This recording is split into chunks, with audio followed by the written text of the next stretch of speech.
माला को कुछ समझ नहीं आ रहा था कि उसे खुश होना चाहिए या दुखी। स्तब्ध सी बैठी थी वह। थोड़ी देर पहले ही उसकी मम्मी राधा उसे यह खुशखबरी सुनाकर गई थी कि रमा देवी ने उसे अपने बड़े बेटे सुनील के लिए पसंद किया है। रमा देवी बनारस के एक समृद्ध परिवार की मुखिया थीं, जो अपने दोनों बेटों सुनील और अनिल के साथ एक बड़ी सी कोठी में रहती थीं। रमा देवी ने कुछ ही दिन पहले माला को अपनी सहेली चंद्रिका की बेटी तन्नू के साथ देखा था और सांवली साधारण रूप रंग वाली धीर गंभीर अल्पभाषी माला को अच्छी तरह से जान परख लिया था और तन्नू से भी अच्छी तरह पूछताछ कर माला के घर आ गई थी। माला के पिता तो थे नहीं, ना कोई भाई बहन थे। इतने बड़े घर परिवार की मालकिन राधा जैसे प्राइमरी स्कूल की साधारण शिक्षिका के सामने हाथ जोड़कर कह रही थी, राधा जी, हमें और कुछ नहीं चाहिए, बस आप हाँ कर दीजिए। चाहे तो सुनील के चाल चलन के बारे में पता कर लें। आपकी बेटी इसी शहर में रहेगी, आपके सामने।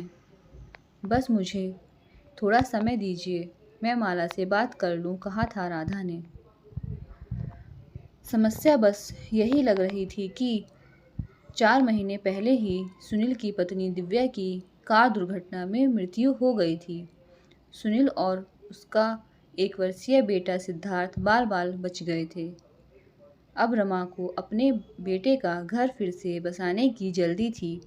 उन्हें राधा की आर्थिक स्थिति का अंदाजा हो ही गया था। साधारण ढंग की लड़की दबकर रहेगी, उनके वैभव में लड़की सीधी लग रही है, चुपचाप सिद्धार्थ की देखभाल करेगी, यही चलता रहता था रमा के मन में। माला का एमए अभी पूरा ही हुआ था। इस रिश्ते को लेकर माला को कुछ समझ नहीं आ रहा था।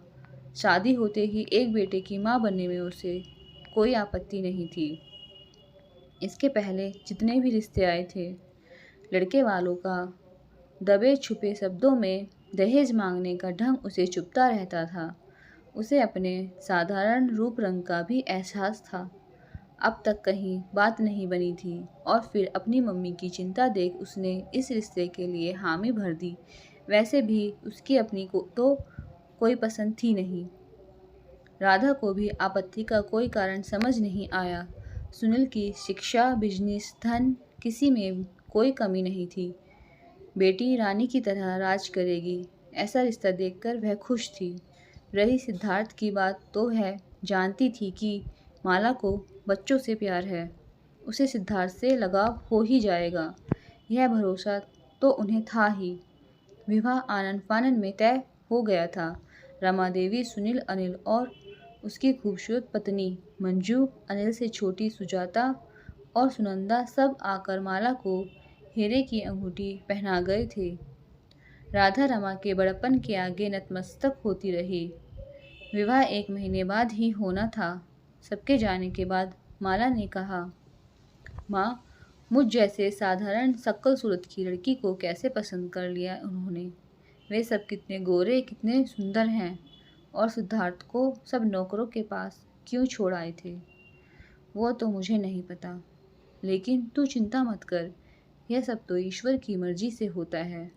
लेकिन माँ, मैं तो उन लोगों के सामने कुछ भी नहीं हूँ। क्यों इतना कम समझ रही है अपने आप को बेटा? पढ़ी लिखी है, कितने अच्छे नैन नक्श हैं मेरी बेटी के। तू बस अब खुशी से तैयारी कर बेटा। फिर जितना हो सकता था रमा ने अपनी बेटी के लिए किया। रमा देवी बस कुछ खास लोगों के साथ आई और साधारण रूप से विवाह संपन्न हो गया। माला ने बड़ी बहू के रूप में ससुराल में प्रवेश किया। माला के दिल में सिद्धार्थ को देखते ही उस छोटी सी जान के लिए ममता उमड़ पड़ी। सुनील ने पहली रात ही माला से कहा, यह विवाह माँ की मर्जी से हुआ है। हमारे तुम्हारे स्टैंडर्ड में जो फ़र्क है उसे समझने में तुम्हें थोड़ा समय तो लग ही जाएगा। मैं तो खुद हैरान हो गया था जब माँ ने तुम्हें पसंद किया था।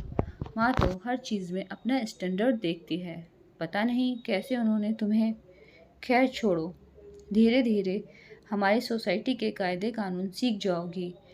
अवाक बैठी रही थी माला, यह क्या हो गया? उसका दिल अंदर ही अंदर रो पड़ा।